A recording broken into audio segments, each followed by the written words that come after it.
Hariom, good morning to all of you. मेरा channel अच्छी coaching JK में आपका स्वागत है। चलिए क्लास 12 की कंपार्ट के लिए डिफरेंशिएशन से रिलेटेड क्वेश्चन जो कि इंपॉर्टेंट है, इसमें ज्यादा क्वेश्चन आते हैं। अब बहुत आसान है, ठीक है। इसका व्यापक हल ज्ञात करना है। क्या करना है आपको? व्यापक हल इसका निकालना है। घबराना नहीं। देखो कैसे कर रहा हूं, कुछ ही समय का ये वीडियो है, बहुत होगा तो 15 मिनट तक जाएगा वीडियो। इतना पढ़ लोगे, अच्छे नंबर आ जाएंगे, पास तो हो ही जाओगे, अच्छे नंबर से पास होगे। चलो सॉल्व करते हैं इसको। तो सॉल्व करेंगे तो इसको खुद पहले से उतारो। dy upon dx equal to x minus 1 upon 2 plus y, है ना। अब इसको क्रॉस मल्टीप्लीकेशन यानी तिर्यक गुणा, इसका इसमें कर देंगे, इसका इसमें कर देंगे। तो चलो 2y को इसके साथ लाएंगे, 2 प्लस y इधर हो गया आपका dy, इसका इसमें मल्टीप्लाई हो गया, गुणा हो गया, बीच में इक्वल है, फिर इसका इसके साथ होगा तो ये x माइनस 1 और क्या हो गया ये dx, ठीक है। अब दोनों पक्षों का समाकलन ले लो।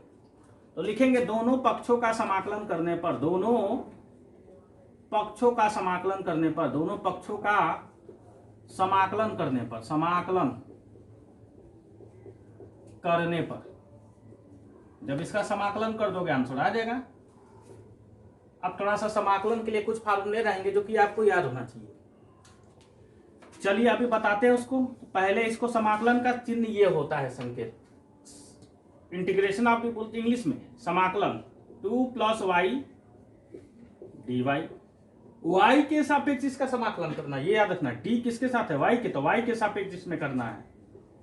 और समाकलन x माइनस 1 dx, इसमें x के सापेक्ष। एक चीज को ख्याल रखना, जब ये d के साथ y है तो इसमें y वाला ही होना चाहिए, ये ख्याल रखना। और ये x है तो ये x वाला ही होना चाहिए, ठीक है। चलिए आगे चलते हैं।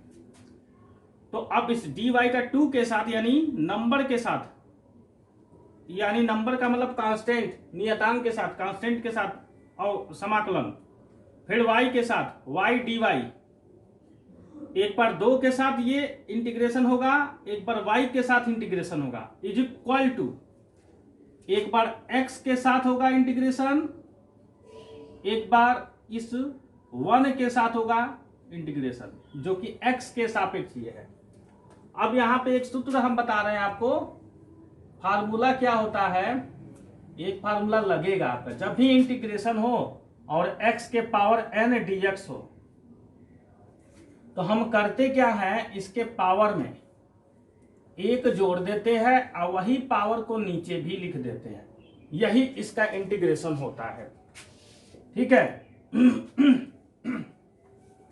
चलिए यहां पे देखिए, यहां पे आपका y नहीं दिख रहा है, केवल 2 नंबर दिख रहा है, यानी कांस्टेंट हो गया। तो याद रखना, जब भी कोई नंबर केवल हो और d के साथ जो भी रहेगा यानी y है, तो इसका इंटीग्रेशन करोगे तो ये 2 तो रहेगा ही, y हो जाएगा, ठीक है, याद रखना। अगर यहाँ पे 5 रहता तो 5y हो जाता, ठीक है। हम इसको एक्सप्लेन ज्यादा नहीं कर रहे हैं ताकि आपके पास समय कम है, ठीक है। प्लस इसका करोगे तो इसका पावर क्या है, 1 है, कुछ नहीं दिख रहा है तो 1 है। तो मैंने क्या बताया, इंटीग्रेशन जब भी कर देंगे तो पावर में एक जोड़ देंगे और वही चीज नीचे लिख देंगे। तो इस 1 में 1 जोड़ोगे, तो 1 में 1 जोड़ेंगे तो आएगा आपका 2, यानी y के पावर 2 हो गया और यही पावर नीचे लिख दिया जाएगा, ठीक है। चलिए x का, इसका भी पावर 1 है, इसमें भी 1 जुटेगा, 1 1 2, मतलब इसका हो जाएगा x स्क्वायर बाई 2, ठीक है, क्योंकि ये जो पावर है वही बटे में भी लिखा जाता है इंटीग्रेशन में, क्लियर। चलिए माइनस 1 है, तो जिस प्रकार से ये किया 2 था तो ये d के साथ y है तो 2y हो गया, वैसे ही 1 है तो d के साथ x है तो 1 इंटू एक्स, 1 इंटू एक्स मतलब ओनली x, ठीक। अब क्या करेंगे, 2 से इसमें गुणा कर लो, तो 2 से जब इसमें करोगे तो 2 2 ना के 4, 4y, अब प्लस ये हो जाएगा वाई स्क्वायर, और नीचे क्या हो जाएगा 2। इसका करोगे तो एक्स स्क्वायर 2 से x में करोगे तो -2x अपान में हो गया 2। अब ये 2 से 2 कट गया, आया क्या 4y प्लस वाई स्क्वायर। यहां पे लिखते हैं 4y plus y square is equal to x square -2x।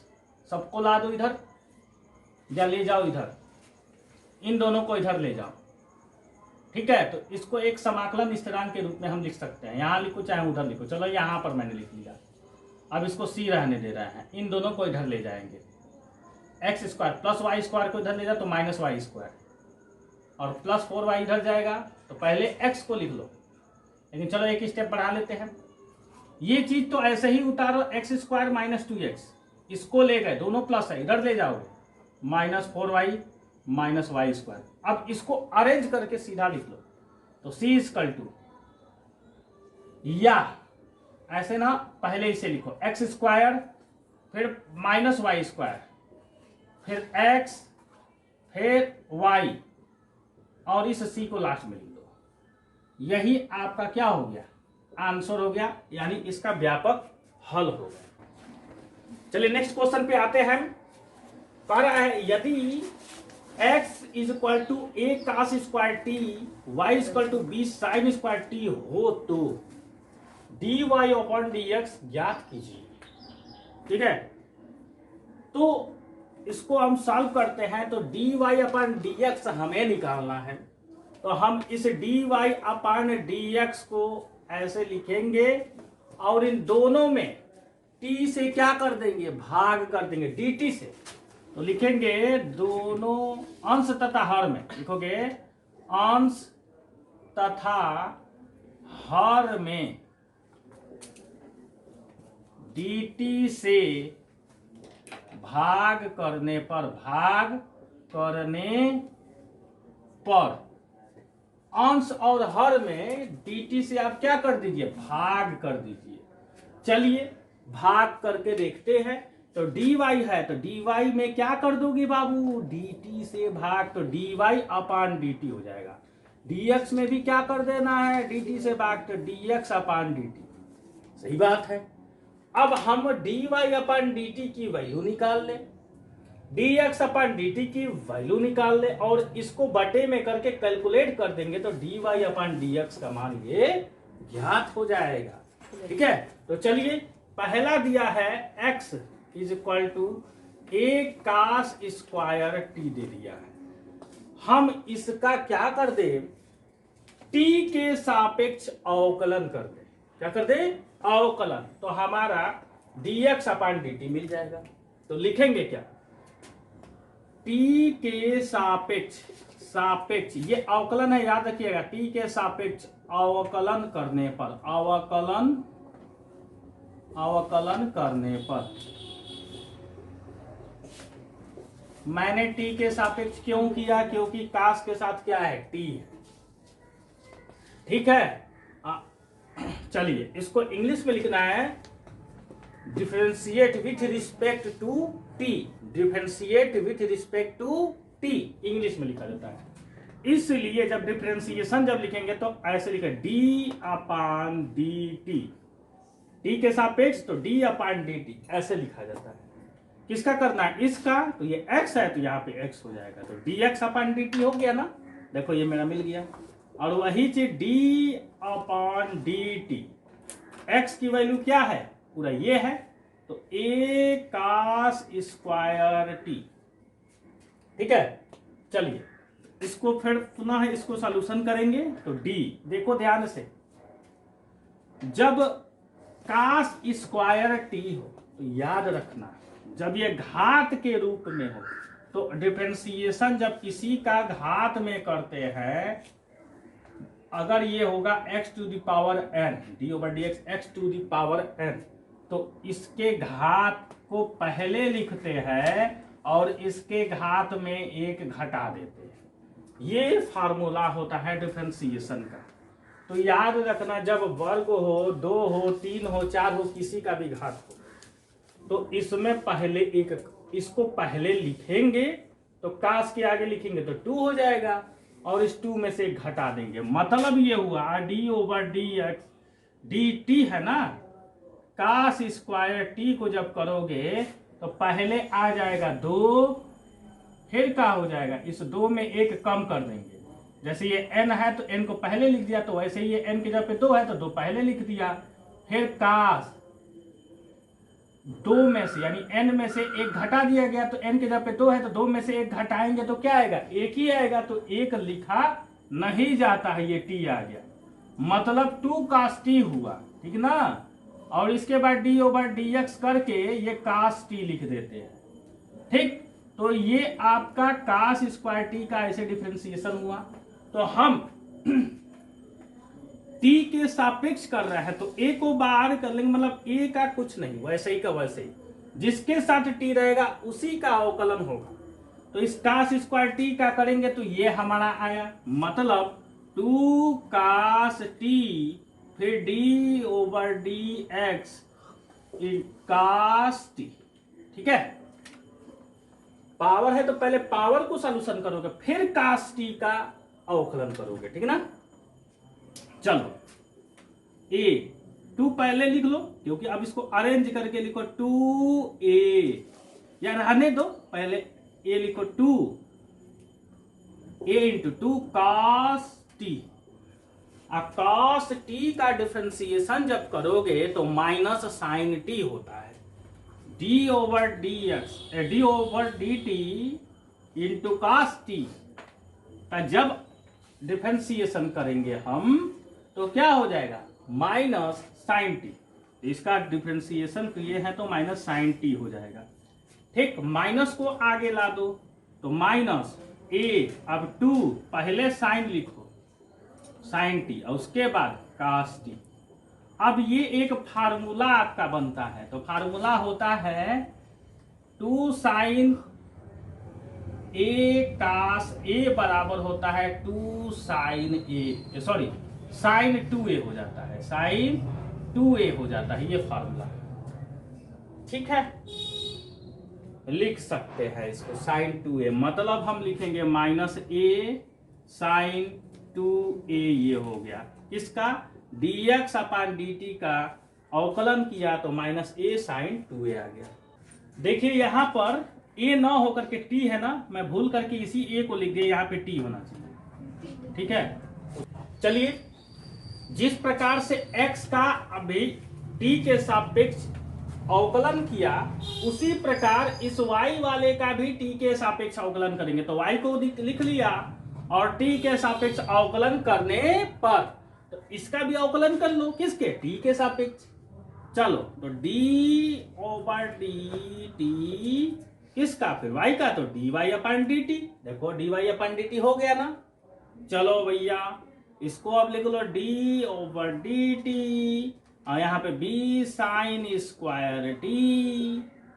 अभी जिस तरीके से इसको किए थे उसी तरीके से इसको भी करेंगे।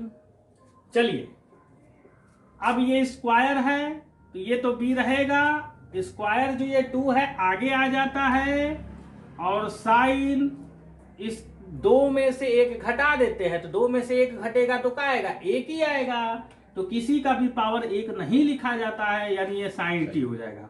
और फिर d/dt साइन टी का अवकलन कर लेंगे, ठीक है।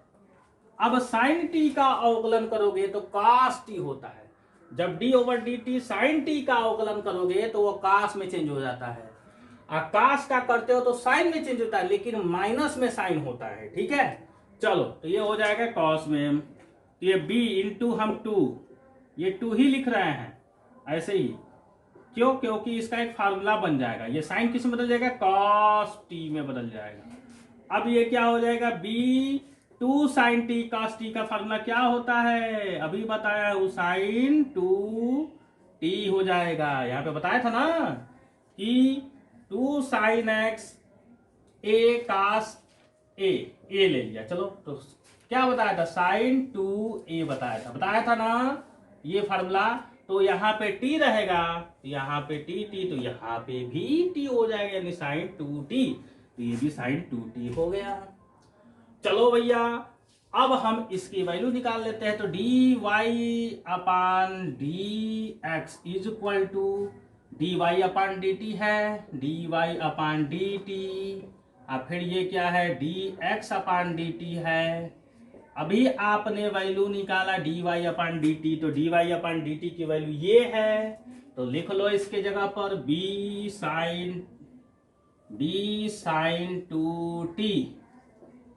और इसी प्रकार से dx अपान dt अभी जो निकाला मैंने, तो उसका क्या था, minus A sign to T था। अब ये साइन टू टी से sign to T same cut गया, बचा क्या, b अपान ए, यानी माइनस बी अपान ए। इसका क्या हो गया, आंसर हो गया। यही आपका इसका सॉल्यूशन dy अपान dx का वैल्यू आ गया। ठीक है, जहां तक उम्मीद करता हूं कि आपको समझ आया होगा। बस 3-4 बार वीडियो देख लीजिए, जाइए एग्जाम। इसी प्रकार का अगर ये क्वेश्चन आता है तो ठीक है, नहीं तो इसी से मिलता जुलता ही मिलेगा आपको। ठीक है, दैट्स ऑल।